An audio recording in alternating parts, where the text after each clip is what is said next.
Welcome to the deep dive. Today we are immersing ourselves in something really fascinating, maybe even a bit unsettling. It's a concept that spans, well, everything from ancient thought to modern brain science. That's right. We're talking about the mirror effect. Exactly. This deep dive is all about exploring this quite profound idea. The idea that the people you meet, the situations you find yourself in, they aren't just random noise. Not at all. They're actually more like echoes. Echoes of your own inner state, your inner world. It sounds a bit out there, maybe, at first. It can, yeah. But if you've ever found yourself wondering, why does this keep happening to me? Maybe it's the same kind of conflict or the same type of person showing up again and again. Like always attracting partners who are emotionally distant, Yeah. or finding yourself with bosses who seem overly critical. Precisely. Or maybe friends who just seem to drain your energy constantly. If any of that resonates, well, this deep dive might hold the key. And we've pulled together some really interesting sources for this one. We have. We're drawing on some foundational psychoanalysis, think Freud, Yeah. but also weaving in modern social psychology and even cognitive neuroscience to kind of build a complete picture. So our mission today really is to offer a guide, an actionable guide, hopefully, on how yourself, your inner world, is actively constructing the reality you experience day to day. Yeah, the goal is to maybe help you shift focus. Yeah. Stop pointing the finger outwards all the time. Which is so easy to do. It is, it's natural. But what if we start recognizing how others might be acting as, well, perfect mirrors? Reflecting back things we maybe don't want to see. Exactly. Things like our hidden insecurities, our deepest fears, maybe even strengths we haven't owned yet. Okay. And to kick things off, you mentioned Jung. There's a quote that really sets the stage for this whole discussion, isn't there? There is. Carl Jung put it brilliantly. He said, everything that irritates us about others can lead us to an understanding of ourselves. Wow. Okay. So that irritation, that annoyance, it's not just noise, it's data. It's a psychological gold, potentially. If you're willing to look beyond just the surface frustration, and ask why it's hitting such a nerve, if you are, then you're definitely ready for this deep dive. All right. Let's get into it. How does this actually work? To really grasp how the outside world acts as a mirror, we probably need to start, not with other people, surprisingly, but with ourselves, with how we perceive things in the first place. That's the fundamental starting point. Yeah. It goes back to philosophy, actually. Thinkers like Immanuel Kant pointed out ages ago that we don't experience reality directly. There's no, raw feed of what's out there. Right. It's always filtered, interpreted. Exactly. It's a subjective interpretation, colored by our own minds, our cognitive structures. So you don't see the world as it is. You see it as you are. Precisely. And that's not just philosophy anymore. Neuroscience is showing us how this happens in the brain. Okay, so what's the brain doing? Well, your brain isn't just sitting there passively soaking up information like a sponge. It's incredibly active. It's constantly making predictions, building models of the world moment by moment. Predicting, like guessing what's coming next. Sort of, yeah. But it's more fundamental than that. Perception itself, what you see, hear, feel, it's actually a reconstruction. It's not a direct copy of the world. Can you give an example? Sure. Take vision. The light hitting your retina is, well, it's a flat 2D pattern. It's full of gaps, like your blind spot, and your eyes are constantly moving. Yet somehow, your brain instantly creates this scalable, rich, three-dimensional world out of that messy signal. So it's filling in the blanks based on what past experience. Exactly. Yeah. Based on what it expects to see, drawing heavily on memory and past experiences. The input signal from our senses is almost always ambiguous, incomplete. So the brain has to solve this ill-posed problem by making its best guess, by filling in those blanks based on its internal models. It's like high-definition guesswork then. That's a good way to put it. And this links to a really powerful analogy from the philosopher Bernardo Kastrup. He talks about the Peep-Hole idea. Okay. If we assume the standard materialistic view that consciousness arises from the brain, that we're sort of inside our heads looking out, then it's like we're locked in a dark room. And we're seeing the entire universe through just this tiny peephole. Exactly. The view we get is inevitably filtered, it's distorted, it's limited, but, and this is crucial, it's effective. Effective for what? Survival. Primarily, yes. Yes. Effective enough to let us navigate the world, find food, avoid danger, survive and reproduce. But the priority isn't accuracy. It's effectiveness. Our biases, our mental shortcuts, they're often just survival mechanisms. That distinction, effective versus accurate, feels really important here. It's huge. Yeah. Because if our brain is constantly acting like a scientist, building these theories, these predictive models about our environment, what happens if those theories are, well, wrong or rigid or heavily biased by past fears or trauma? Then the predictions will be off. Consistently off. And if you're constantly projecting, say, flawed theories onto your surroundings, if you expect rejection or you anticipate betrayal based on past hurts, Then you'll find it. Or at least perceive it. you will literally experience a world that feels rejecting or betraying. You'll perceive threats and negativity that might not actually be there, objectively speaking. Or you'll interpret ambiguous signals in the worst possible light. And this isn't just like a bad mood. This is fundamental to how reality appears. Absolutely. This link between faulty predictive modeling and a distorted experience of reality is actually becoming central in understanding certain mental health conditions too. Like in schizophrenia, the models can become incredibly fished, resistant to any evidence that contradicts them. Wow. But let's bring it back to everyday experience. For most of us, how does this faulty prediction system show up? What's a common sign that our inner biases are coloring our outer world? The most common sign. Probably an emotional trigger. Okay. We hear that term a lot. What exactly is it in this context? We define it here as a specific stimulus. Maybe it's a certain tone of voice, a look someone gives you, even just a particular situation that unleashes a really strong emotional reaction. Stronger than the situation seems to warrant. Exactly. Yeah. Out of proportion to what's actually happening in the present moment. That's the key. That disproportionate reaction is proof positive that your internal prediction system has kind of misfired. It's mistaken the present for the past. Okay, and why are triggers so powerful? Why do they feel like they hijack us sometimes? Well, here's where it gets really interesting from a brain perspective.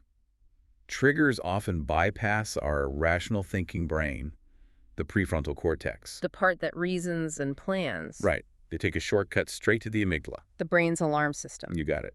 The amygdala stores these, like, sensory fragments of past threats or traumas.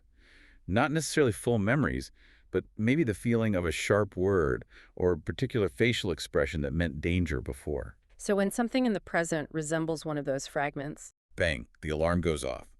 Before your logical brain even has a chance to assess the actual current level of risk. that's why the feeling, the racing heart, the adrenaline feels so immediate and overwhelming. Precisely. The physical surge often hits before the logical thought of, hang on, I'm actually safe right now, can catch up.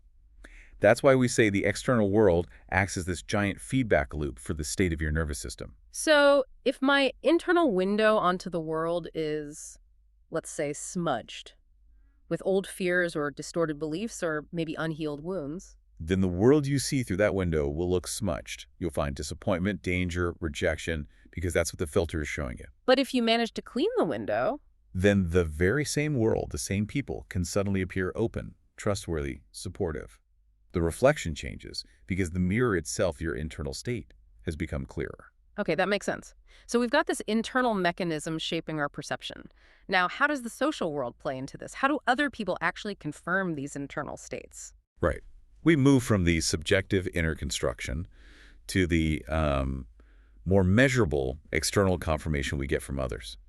And this is where social psychology comes in, particularly with concepts like Charles Horton Cooley's looking glass self. The looking glass self, what's the core idea there? It's pretty fundamental. Cooley argued way back that our self-concept, who we believe we are, isn't formed in isolation. It's developed based almost entirely on how we understand others perceive us. So it's not just about who I think I am, but who I think you think I am. Exactly. And he broke it down into this simple but really relentless three-step process. Okay, what are the steps? First, you imagine how you appear to another person. Mm. Your actions, your words, your looks. Okay, step 1, imagine appearance. Second, you imagine their judgment of that appearance. Are they impressed, disappointed? Do they think you're smart, foolish, kind, awkward? Step 2, imagine judgment. And third, you experience an emotional reaction.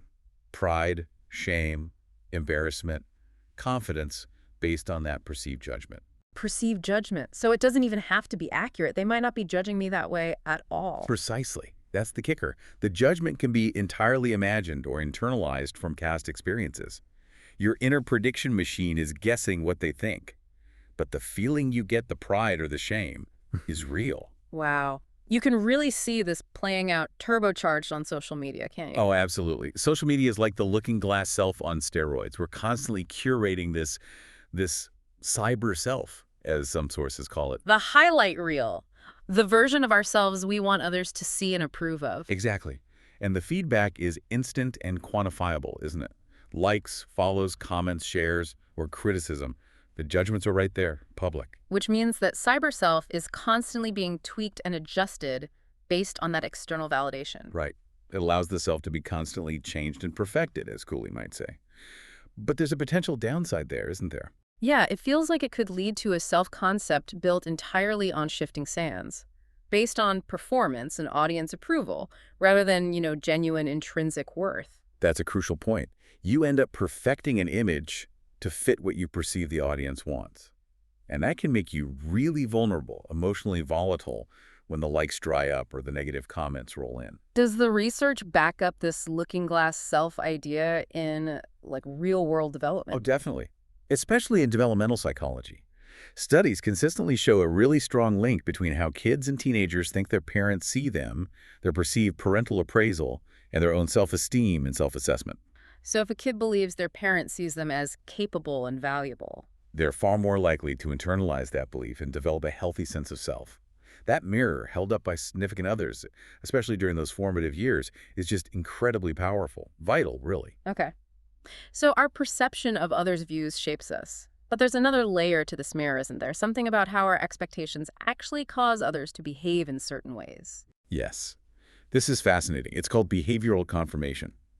You might also know it as the self-fulfilling prophecy. Right. The idea that what you expect, you tend to get. How does that work between people? It's a cycle. It starts with a perceiver, let's say, you holding an initial belief or expectation about another person, the target. Like, I think my new colleague is going to be unfriendly. Okay, good example. So because you hold that belief, you then act as if it's true.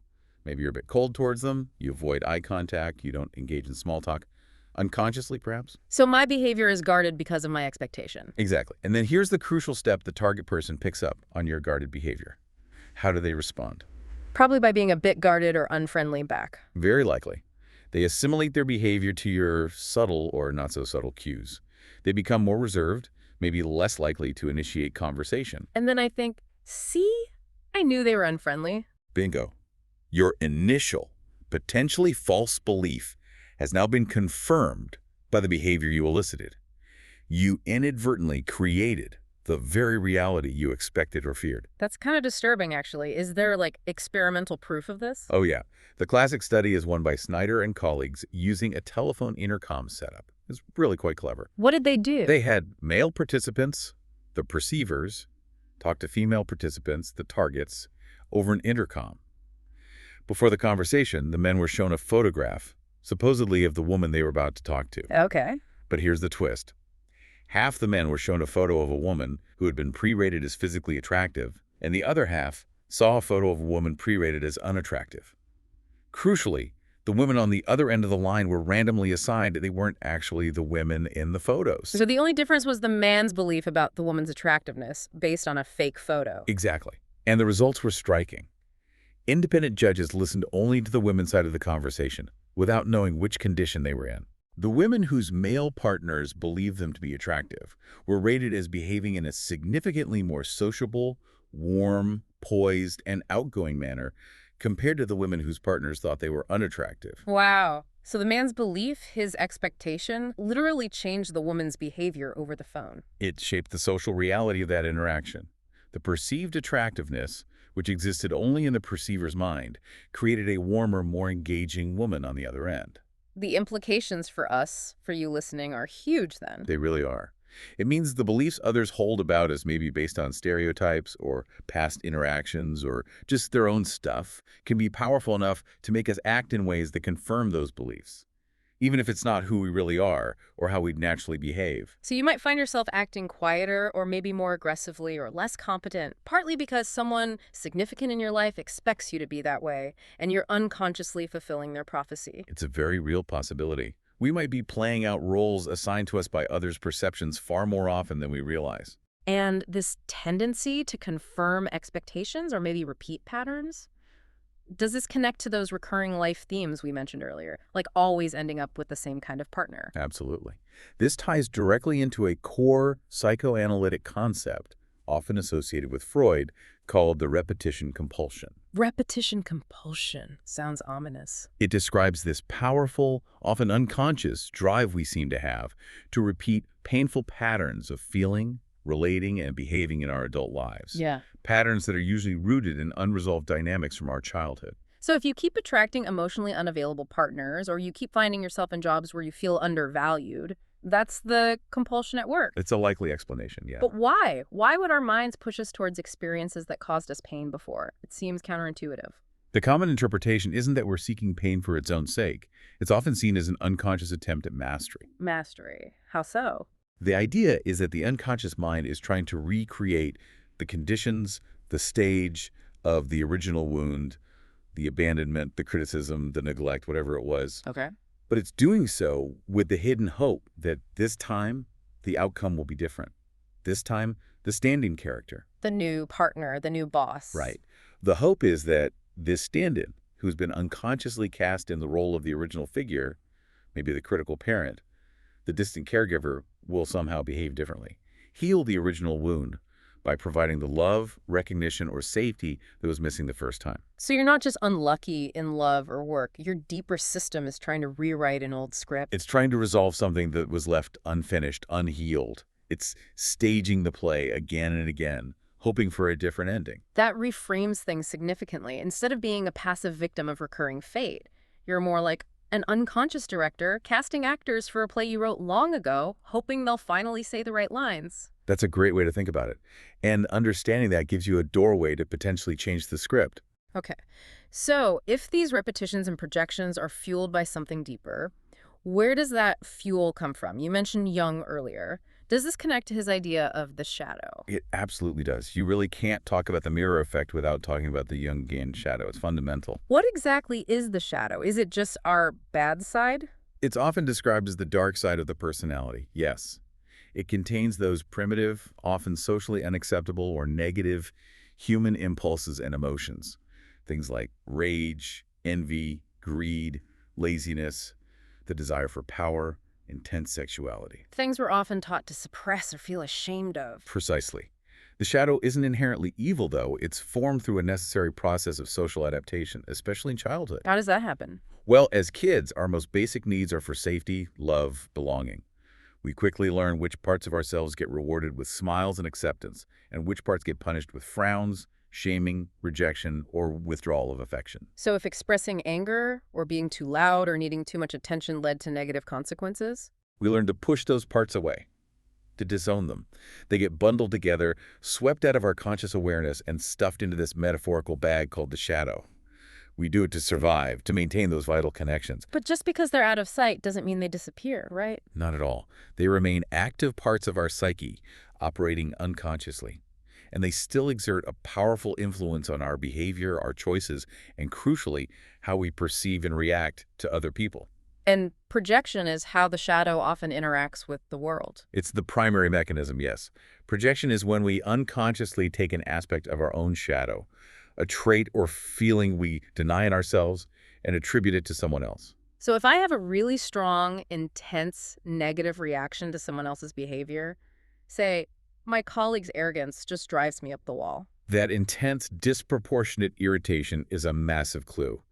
Jung would say it's a flashing neon sign pointing to the fact that you are likely denying or repressing that same quality arrogance, in this case within your own shadow. Even if I don't think I'm arrogant at all. Especially then. The stronger the external reaction, often the stronger the internal denial.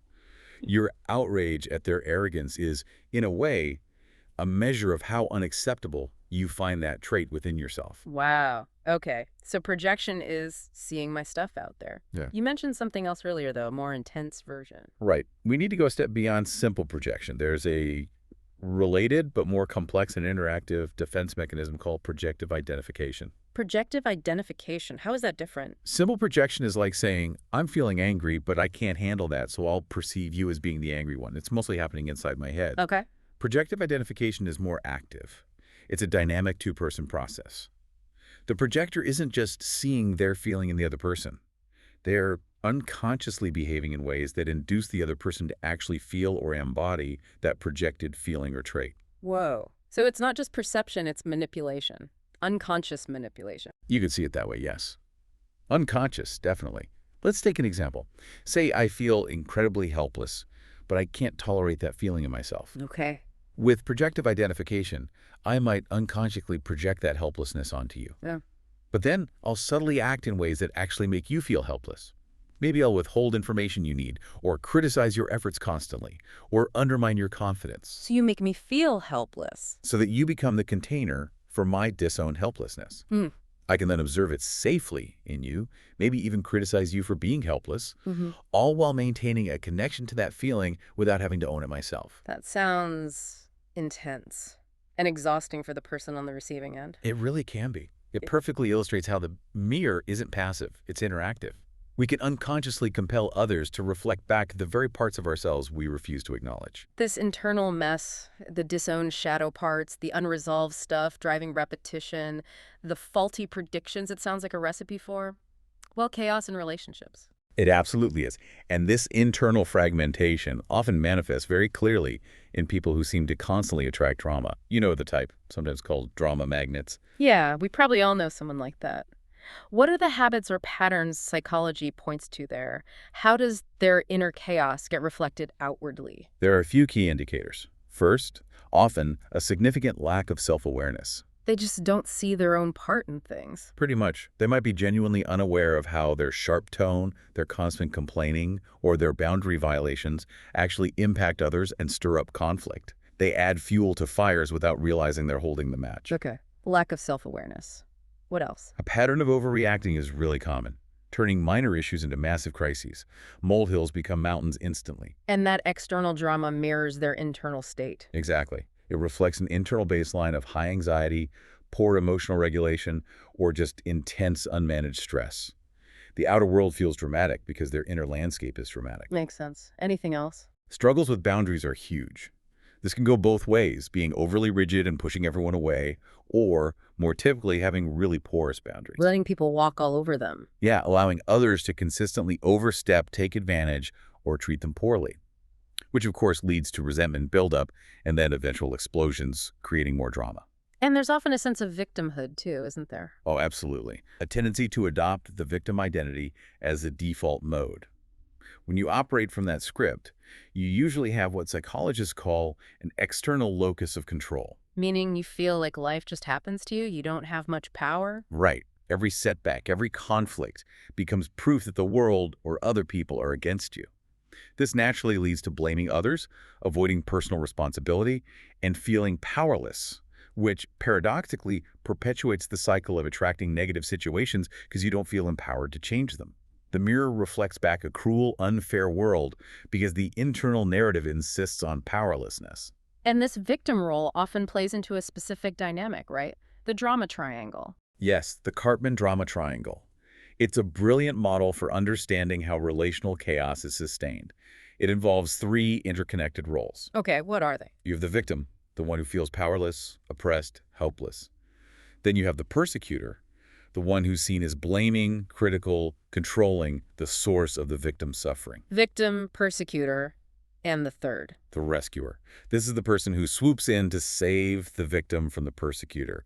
They feel compelled to help, often overfunctioning, taking responsibility for the victim's problems. So the victim complains about the persecutor to the rescuer. Often, yes. But the key is that these roles aren't static.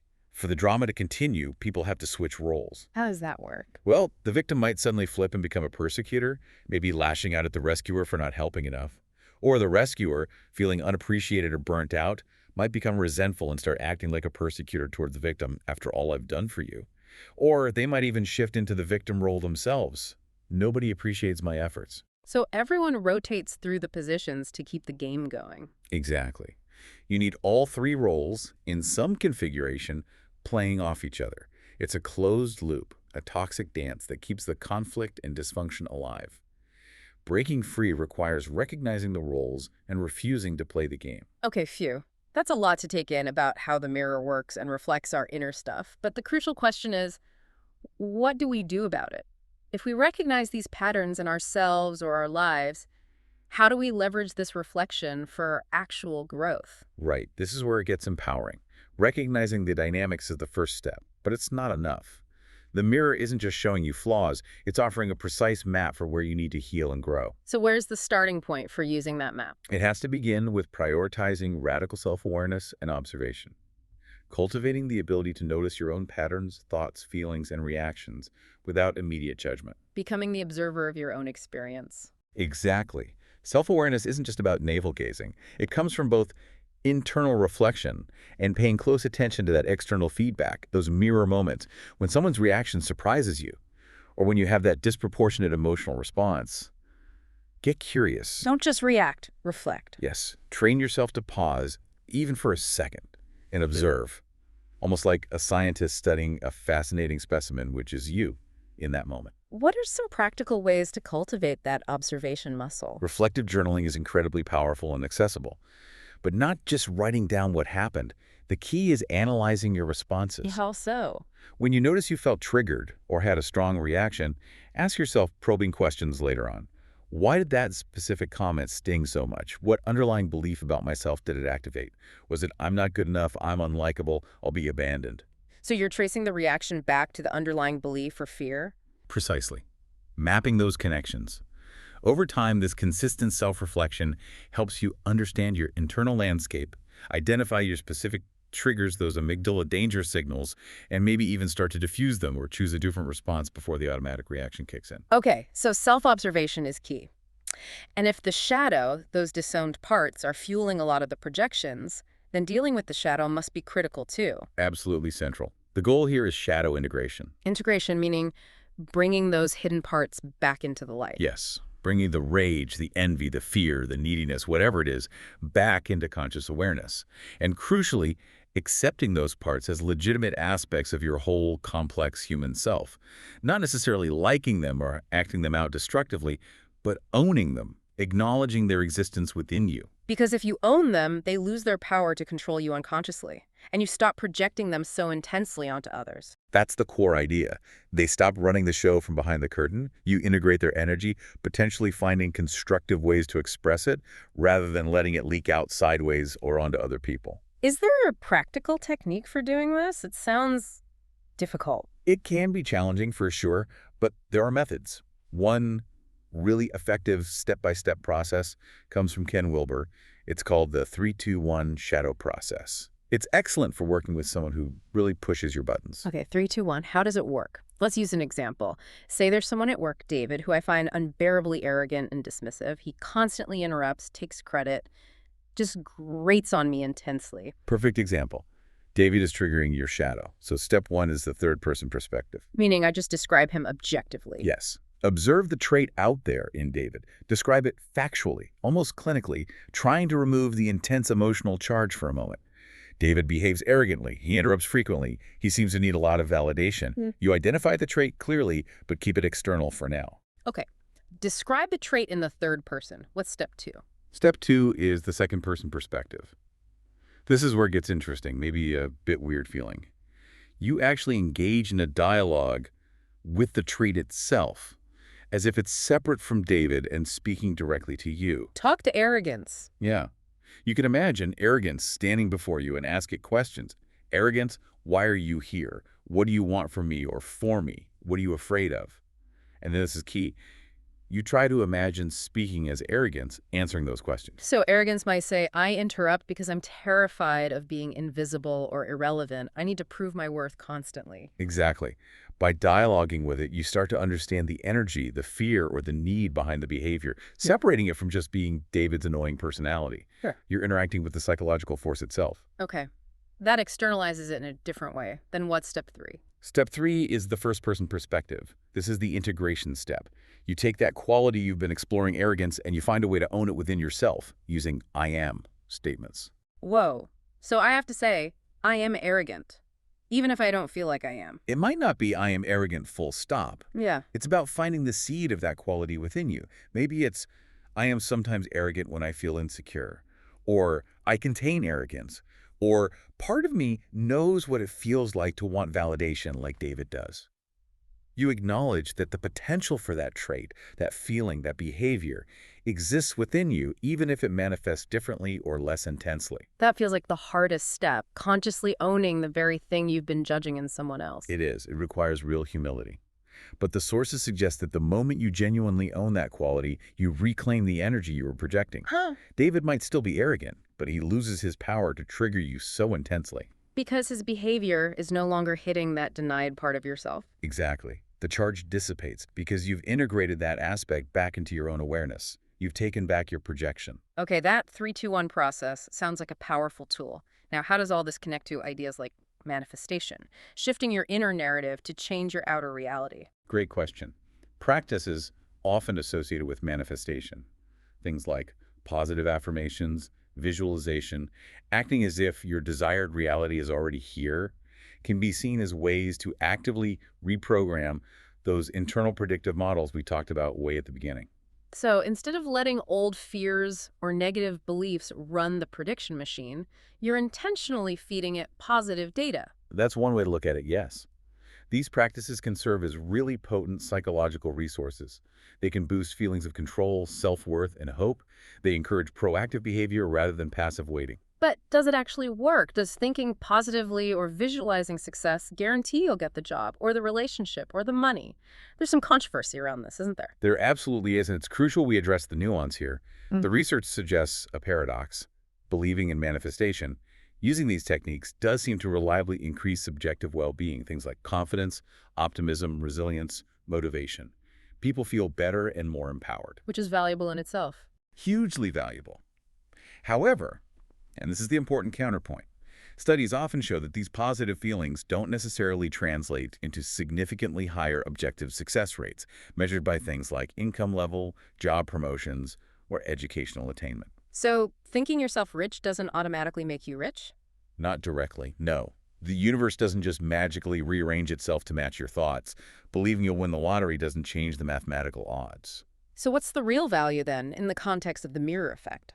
The value lies in shifting your internal state and therefore your perception and behavior. Manifestation practices, done consciously, help you move out of that victim script, away from focusing on fear and lack.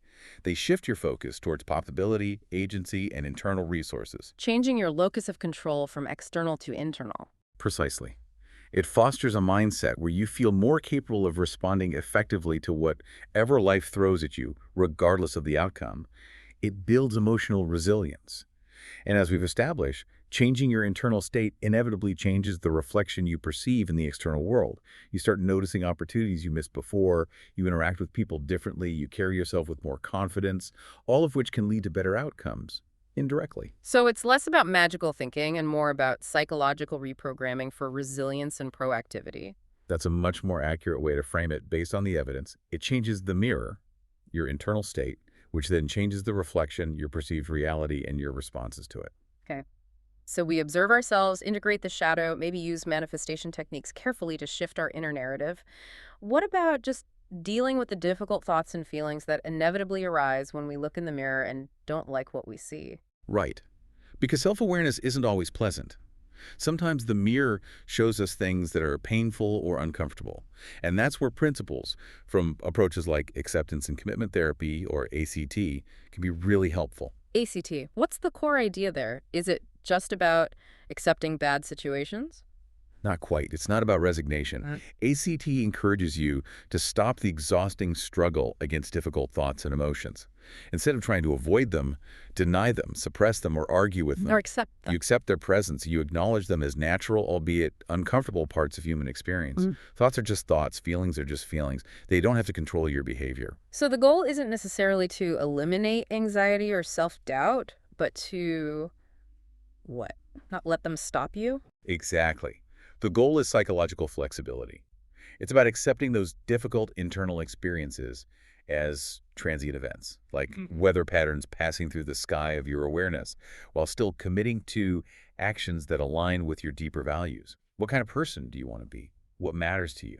ACT helps you move towards that, even when uncomfortable feelings show up. So you feel the fear, but you do the important thing anyway. Precisely. You don't have to wait until you feel perfectly confident or unafraid to live a meaningful life. This feels connected to some spiritual ideas too, doesn't it? Like detachment. Very much so. There's a beautiful parallel. in the ancient Hindu practice or concept of Netti Netti. Netti Netti, what does that mean? It translates roughly as not this, not that, or neither this nor that.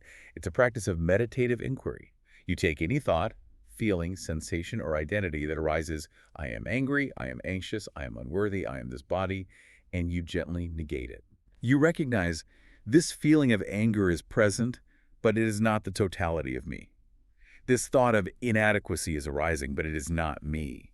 You see these internal phenomena as objects passing through your awareness, rather than identifying with them as your core self. So you're constantly reminding yourself that you are the awareness observing the thought or feeling, not the thought or feeling itself. Exactly. It's like keeping that inner window clean. The smudges, the fear, the doubt, the anger might appear on the glass, but you don't grab onto them and say, this smudge is the window. You acknowledge their presence, but maintain the clarity of the underlying awareness. So you see the reflection, you see the smudge, but you don't mistake it for your fundamental nature. It allows you to respond to the world, to the mirror's reflection, much more consciously and intentionally, rather than just reacting compulsively based on whatever smudge happens to be most prominent in that moment. Okay, this has been, well, a really deep dive, tying together perception, social dynamics, the unconscious, and practical ways to grow. It really covers a lot of ground, doesn't it? It does. So, wrapping this up, what's the big takeaway? If we accept this mirror effect is real, what does it ultimately mean for us? I think the most profound implication is realizing just how active we are in creating our experience. We aren't just passive recipients of whatever the world throws at us. We're constantly co-creating it. Yeah. Through our internal psychology, our projections, how we perceive ourselves and others. Exactly. When you look honestly at the patterns in your relationships, your career, your recurring emotional triggers, you're essentially looking at a readout of your inner state. That mirror is always operating. Your outer world truly is an echo of your inner world. And the transformation, the real potential for change, starts when we accept that, when we stop blaming the mirror. That's the turning point. When you can start to see every frustrating person, every difficult situation, every perceived negative quality in someone else, not just as an obstacle, but as, well, a clue. A personalized message. A personalized message pointing directly towards your own unexamined assumptions, your disowned shadow parts, your unresolved fears. Using those external reactions as tools for self-discovery, that's arguably the fastest path to healing, to building healthier relationships, and to consciously sculpting a reality that feels more aligned with who you want to be. It shifts the power back to you, in a way. Completely. The change starts inward, always. Okay. And as we finish, we always like to leave our listeners with a final, maybe provocative thought to mull over, something rooted in what we've discussed. Right. Well, let's circle back to the neuroscience of prediction for a moment.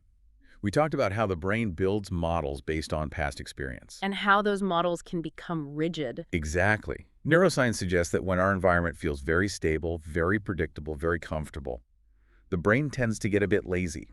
It sticks with its old, tried and tested theories and models. It doesn't see much need to update them. This can lead to that calcification, a rigid way of seeing and responding to the world that resists new information or change. So comfort can actually make our perception less flexible. In a way, yes. If you want your internal predictive models, the very foundation of your perceived reality, to become more flexible, more adaptive, more capable of reflecting a new reality based on growth and possibility, Then you need to shake things up. you might need to actively, intentionally seek out a degree of uncertainty and novelty in your life. What might that look like? It could be anything, really. Traveling to a completely unfamiliar place. Yeah. Taking up a challenging new skill or hobby that pushes you outside your comfort zone. Intentionally spending time with people who have very different perspectives or life experiences than you. Why does novelty help? Because novelty introduces prediction errors or surprise signals into your brain. Things don't unfold exactly as your old models anticipated. This forces the brain to pay attention, to question its assumptions, to update its theories. It increases neuroplasticity, the brain's ability to reorganize itself, making it possible for new experiences, new beliefs, and new ways of being to actually imprint themselves onto your predictive framework. So if you want the reflection in your mirror to genuinely change, you can't just sit comfortably wishing it were different. You might need to actively step into the unknown. That's the provocative thought, yes. Start today, perhaps. Intentionally introduce a little bit of novelty, a little bit of healthy uncertainty into your routine, into your world. Lean into the discomfort slightly. because that's where the brain becomes most receptive to change. The mirror is waiting. It's ready to reflect back the new reality you're willing to create, starting from Lohen.